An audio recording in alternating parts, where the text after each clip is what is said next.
Si quieres empezar a hacer Rent to Rent en España o ya lo estás haciendo y no avanzas como esperabas, quédate hasta el final del vídeo porque te voy a contar los 10 errores más comunes que he visto en varios inversores y te pueden hacer perder miles de euros o incluso meterte en problemas legales serios. Soy Elisa Lorda, inversora inmobiliaria, actualmente gestiono más de 300 habitaciones en la modalidad Rent to Rent, que para los que no lo sepáis consiste en alquilar un piso y después realquilarlo por habitaciones, y aunque parece sencillo, es un modelo fácil solo si lo sabes hacer bien y puede tener muchas trampas por el camino. Entonces, para ahorrarte todos esos problemas, te voy a contar los 10 errores que puedes evitar. El primer error que nunca debes cometer es no tener un contrato adecuado con el propietario.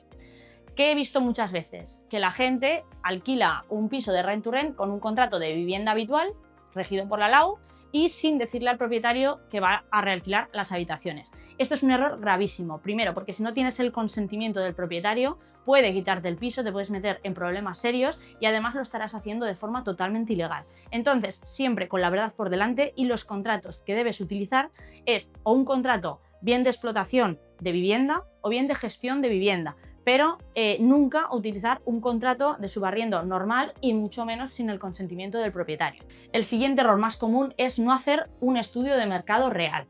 Cuando cogemos un piso, cuando cogemos una oportunidad, primero tenemos que saber si esa zona realmente tiene demanda, por cuánto se van a alquilar las habitaciones, cuánto debemos alquilar el piso y cuánto le debemos pagar al propietario para que de verdad nos salga rentable. Todas estas cosas las tenemos que estudiar, porque si no, yo me he encontrado con muchos inversores que cogen un piso, a lo mejor que tiene 3, 4 habitaciones, pagan 1.200 euros, si las habitaciones se alquilan por menos de 400 euros, no hay ganancia. Entonces eso lo tenéis que estudiar muy bien. De hecho, estamos ahora mismo en una de nuestras últimas operaciones que, para que os hagáis una idea de lo que puede ser rentable, nosotros estamos pagando 1.000 euros por este piso, alquilamos cada habitación a 400 euros y tiene 5 habitaciones, de hecho igual sacamos un poquito más, pero siempre dejamos un margen, que luego os comentaré este tema, por imprevistos. Entonces, generamos 2.000 euros de ingresos todos los meses, restando el alquiler y los suministros, nos van a quedar entre 700 y 800 euros de beneficio todos los meses, con un solo piso. Eso sería una muy buena operación. Otro fallo que tiene mucha gente a la hora de alquilar las habitaciones es utilizar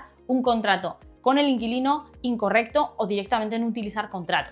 Esto pasa mucho. ¿Por qué? Porque hay gente que mete inquilinos a las habitaciones sin contrato ni nada y luego es cuando vienen los problemas. Si no tienes un contrato que recoja tema de desahucios, tema de impagos, tema de normas de convivencia, entonces el inquilino, si es bueno, no va a pasar nada, pero como el inquilino sea un poco espabilado, se puede aprovechar de ti y que tengas muchos problemas legales con él.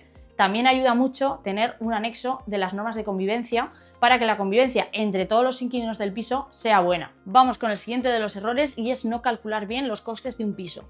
Aquí también se te puede ir una operación.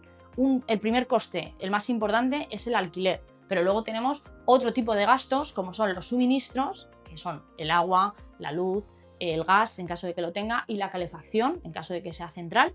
Estos hay que tenerlos muy bien medidos, cuánto es el tope que cobramos a los inquilinos y cuánto realmente se nos van a ir de gastos, porque si se exceden demasiado los gastos y no se tienen en cuenta, puede ser que una operación que parecía rentable no lo sea. También tenemos que meter el gasto del wifi, también tenemos que meter gasto de las limpiezas y dejar un 10% para posibles imprevistos, sobre todo en el tema mantenimientos y reparaciones. Porque aunque no es habitual, siempre van a pasar cosas en los pisos. Se va a estropear un grifo, se va a romper la lavadora, vamos a tener que cambiar la vitro. Todo eso son mantenimientos y reparaciones que en un principio no se tienen en cuenta, pero es una forma de que se te vaya el beneficio. Un error en Rent to Rent que puede pasar muy desapercibido y que la gente no tiene en cuenta es elegir bien al propietario de tu piso. ¿Por qué digo esto? Porque a nosotros no nos ha pasado directamente, porque tenemos muy claro que con los propietarios que trabajemos tienen que querer hacer el modelo, que sepan exactamente lo que estamos haciendo y que estén contentos con nuestra gestión. Si no, preferimos no coger un piso. Pero nos ha pasado de ver otras empresas que han tenido verdaderos problemas con propietarios. Por ejemplo, esto a veces pasa cuando son propietarios que no se les ha explicado todo con claridad y es gente que o se mete con nuestra gestión o no acepta que estemos ganando dinero con su piso. A nosotros directamente, ya os digo que no nos ha pasado porque siempre se lo dejamos muy claro desde el principio, pero sí que nos han contado casos, otras empresas, de propietarios que estaban todo el día metidos en sus pisos, que no aceptaban cómo gestionaban las cosas o incluso que no aceptaban tampoco que estuvieran ganando dinero con su piso y que lo que han hecho es intentar desahuciarlos y en algunos casos incluso puede ser que lo hayan conseguido. Así que si no quieres meterte en problemas serios con propietarios, elige bien con quién quieres trabajar. Soy consciente de que este error es difícil de evitar porque no siempre sabemos con quién estamos trabajando, pero sí que es verdad que la transparencia, la claridad y sobre todo la confianza ayuda muchísimo a elegir bien a un buen propietario. Y si no seleccionar bien al propietario puede ser un problema, más grave todavía es no seleccionar bien a los inquilinos que se meten en tus habitaciones. Al final, tú eres el responsable de lo que pasa en el piso. Si tú metes un mal perfil de inquilino porque no seleccionas bien, porque tienes prisa por llenar las habitaciones, solo te puede traer problemas. Al final, si hace cualquier tipo de destrozo en el piso o no paga o ocupa una habitación, va a ser tu problema y tú vas a tener que responder ante eso. Para evitarlo, lo que tienes que hacer es, primero, que firmen siempre un contrato, también seleccionar bien al inquilino pidiéndole nóminas o contratos de trabajo y también que lo tengan todo firmado por adelantado y pedirles una fianza, por lo menos, mínimo una fianza por adelantado, por si pasa cualquier cosa en la habitación, que tú tengas un seguro. Otro error súper común entre la gente que ya hace rent to rent es hacerlo todo tú solo. Cuando tienes un solo piso, no pasa nada si lo haces tú solo. Pero si no empiezas a pensar en sistemas desde el principio, te vas a quemar muy rápido. No es lo mismo tener un piso que tener 10 pisos. En el momento que tengas que hacer todo tú, contestar mensajes a las 11 de la noche, hacer las visitas, hacer las reparaciones, incluso hay gente que hace las limpiezas, no vas a poder aguantar. Entonces no vas a tener un negocio, vas a tener como mucho un autoempleo.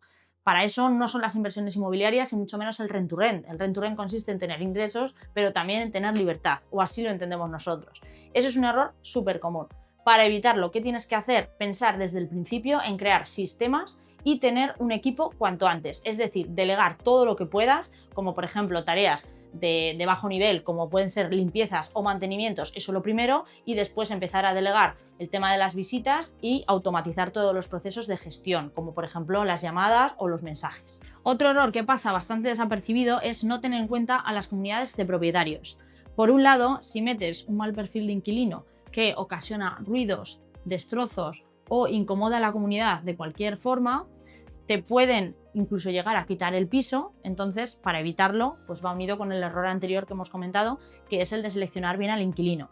Eso por un lado, pero también hay que tener en cuenta la comunidad de propietarios en el sentido del tema licencias, aunque es mucho más grave con el turístico, porque ahí sí te lo prohíben directamente, no puedes realizar la actividad. Sí que es verdad que en algunos estatutos de comunidades prohíben expresamente el subarriendo o actividades económicas. Si pasa esto, puedes tener problemas con la comunidad e incluso te pueden llegar a quitar el piso. No es frecuente, pero sí que es un error a tener en cuenta, especialmente más por el tema de control de los inquilinos. Si no das problemas, es mucho más complicado que te lleguen a quitar el piso.